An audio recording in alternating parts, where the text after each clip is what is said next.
الرحمن الرحیم۔ وقت کافی بیت چکا ہے، میں صرف سبق سنانے کے لیے حضرت کی خدمت میں حاضر ہوں۔ تین باتیں ہم سب کو پیش نظر رکھنی چاہیے۔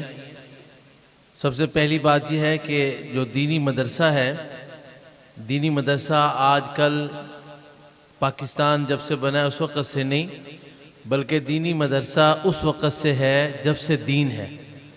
مدرسے کی تاریخ اتنی ہی پرانی ہے جتنی اسلام کی تاریخ پرانی ہے، اور یہ جو مدرسے کا نظم و نسق ہے، طلباء کا پڑھنا، اساتذہ کا پڑھانا، یہ مسجد نبوی شریف سے جس طرح پر ہمارے مخدوم زادہ بھائی احمد حنیف صاحب نے آپ کو قرآن پاک کی سند سنائی، حدیث پاک کی جیسے سند ہے، جیسے تصوف کی سند ہے، ایسے ہی ہمارے مدرسے کی بھی سند ہے۔ جس طرح ہمارا دین وہ بے سند نہیں ہے، ایسے ہی ہمارے مدرسے کا نظام بھی بے سند نہیں ہے۔ ہمارے مدرسے کی سند مسجد نبوی سے، مسجد نبوی کے نظام سے الحمدللہ جڑتی ہے اور ملتی ہے، اور حتیٰ کہ ہمارے مدارس دینیہ میں جو طلباء مقیم ہیں ان کے کھانے پینے کا مدرسہ انتظام کرتا ہے۔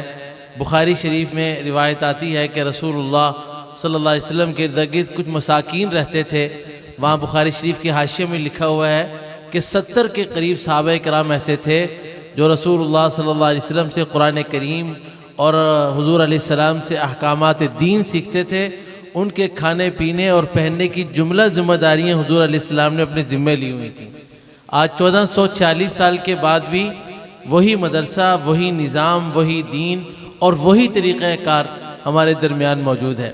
پچھلے دنوں میں ایک ٹی وی اینکر کو سن رہا تھا تو اس نے کہا کہ جی دینی مدرسہ جو چل رہا ہے، یہ دینی مدارس کا نظام کیوں چل رہا ہے؟ اس نے کہا جی یہ چندے سے چل رہا ہے۔ کہا اگر یہ چندے بند ہو جائیں، کہا تو مدرسے بند ہو جائیں گے۔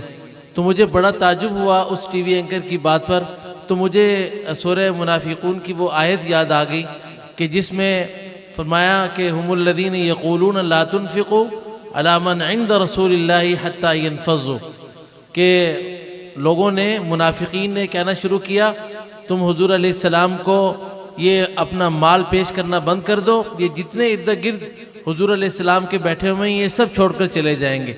جب ان کو کھانا نہیں ملے گا، پینا نہیں ملے گا اور ان کی ضروریات پوری نہیں ہوں گی تو یہ سب چلے جائیں گے۔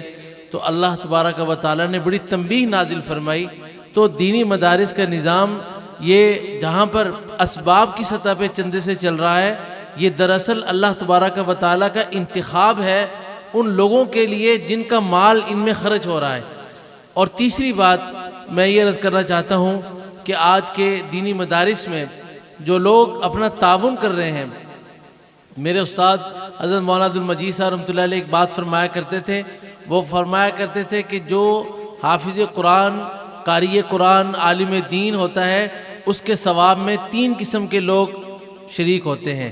ایک اس کے والدین، دوسرے اس کے استاد، اور تیسرا اس کا وہ معاون کہ جس کے تعاون کی برکت سے یہ بچہ قرآن کریم کا حافظ، قاری، عالم بنا۔ آج یہ مدرسہ جامعہ سیدنا حسن آپ کے سامنے ہے۔ اس مدرسے کی بنیادوں میں اور اس مدرسے کے طلباء کے اخراجات میں جو آدمی ایک لقمے کی خدمت بھی کر رہا ہے وہ اس کے ثواب میں برابر کے شریک ہے۔ اس لیے آپ مدرسے کے ساتھ محبت کریں، اور مدرسے کے ساتھ محبت کرتے ہوئے مدرسے کے لیے دعائیں کریں۔ جب تک یہ مدرسہ باقی ہے، یہ دین باقی ہے، قرآن باقی ہے، حدیث باقی ہے، اور یہ ٹوپی اور داڑھی اور پگڑی باقی ہے۔ جن علاقوں سے مدارس ختم ہو گئے، مصر، ترکی وغیرہ، جہاں مدارس ختم ہو گئے، وہاں آج دین کی اصل شکل پوری روح کے ساتھ موجود نہیں ہے۔ اللہ تبارک و تعالی مجھے اور آپ کو عمل کی توفیق عطا فرمائے۔